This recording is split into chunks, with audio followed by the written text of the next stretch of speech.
Assalamualaikum warahmatullahi wabarakatuh. Perkenalkan, nama saya Dinda Aulia Zahra Maroji dari kelas Tadris Biologi 1A. Di sini saya akan merefleksi perkuliahan saya selama 1 semester dalam mata kuliah Filsafat Pendidikan Islam, atau apa yang saya dapatkan dalam mempelajari Filsafat Pendidikan Islam selama 1 semester ini.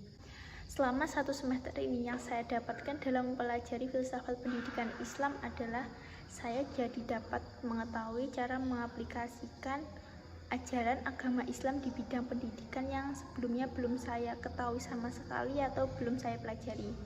Jadi yang saya pelajari selama ini tentang filsafat pendidikan Islam yaitu seperti pengertian, konsep, sistem, tujuan filsafat pendidikan Islam, dan lain sebagainya. Pengertian filsafat sendiri adalah usaha untuk mengetahui sesuatu dengan serangkaian cara atau metode tertentu. Sedangkan pendidikan Islam adalah upaya yang dilakukan Islam dalam rangka pembentukan masyarakat baru yang merupakan lawan dari masyarakat jahiliyah. Setiap pendidikan hampir semuanya memiliki tujuan sama, namun setiap konsep pendidikan yang ditawarkan tentu berbeda. Konsep ideal pendidikan Islam yang sesuai dengan konsep yaitu dapat dikatakan sebagai berikut. Yang pertama, pendidikan dalam konsepsi ajaran Islam merupakan manifesting dari tugas kekhalifan umat manusia di bumi. Yang kedua, pendidikan Islam memahami alam semesta dan manusia sebagai ciptaan Allah dalam satu kesatuan, di mana manusia diberi otoritas relatif untuk menggunakan alam semesta. Yang ketiga, pendidikan Islam harus mendasarkan orientasinya pada penyucian jiwa. Selanjutnya, sistem dan tujuan pendidikan Islam. Sistem pendidikan Islam di Indonesia yaitu sekolah, madrasah, pondok pesantren, dan lain sebagainya. Ciri sistem pendidikan Islam mengacu pada sumber ajaran Islam yaitu Al-Quran dan hadis. Selanjutnya ada 3 yang mempengaruhi sistem pendidikan Islam, yaitu sistem ekonomi, politik, dan sosial budaya. Sedangkan tujuan pendidikan Islam adalah untuk mewujudkan peserta didik yang dapat memahami ilmu-ilmu keislaman dan umum serta dapat mengamalkannya dalam kehidupan sehari-hari. Selanjutnya, perkembangan pendidikan Islam terkini di dunia. Pada saat ini, pentingnya pendidikan berkualitas semakin disadari. Pendidikan Islam harus bisa menyesuaikan dengan perkembangan dan tuntutan zaman. Sesuai sifat dan karakternya, pendidikan Islam senantiasa mengalami inovasi dari waktu ke waktu, yaitu mulai dari sistem dan konsepnya. Inovasi pendidikan Islam juga terjadi hampir pada seluruh aspeknya seperti kurikulum, proses belajar mengajar, tenaga pengajar, dan lain sebagainya.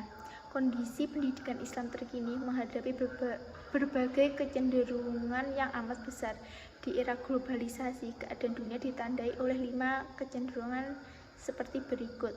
Yang pertama, kecenderungan integrasi ekonomi yang menyebabkan terjadinya persaingan bebas dalam dunia pendidikan.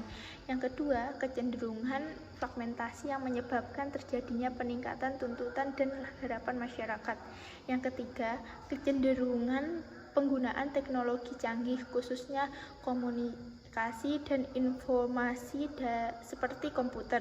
Yang keempat, kecenderungan independensi atau kesaling ketergantungan, yaitu suatu keadaan di mana seseorang dapat memenuhi kebutuhannya apabila dibantu oleh orang lain.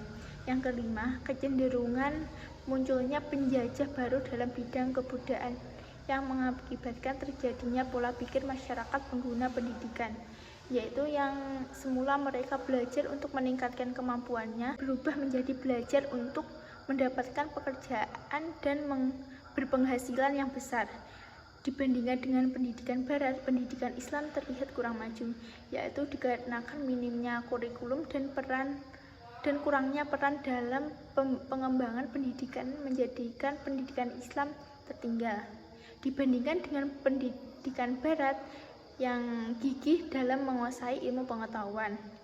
Menurut saya, solusi agar pendidikan Islam dapat mengimbangi pendidikan barat supaya tidak tertinggal adalah perlu adanya peninjauan ulang pada kurikulum, sistem, dan peran dalam pengembangan pendidikan Islam agar lebih teliti dan ideal. Sekian dari saya, kurang lebihnya mohon maaf. Wassalamualaikum warahmatullahi wabarakatuh.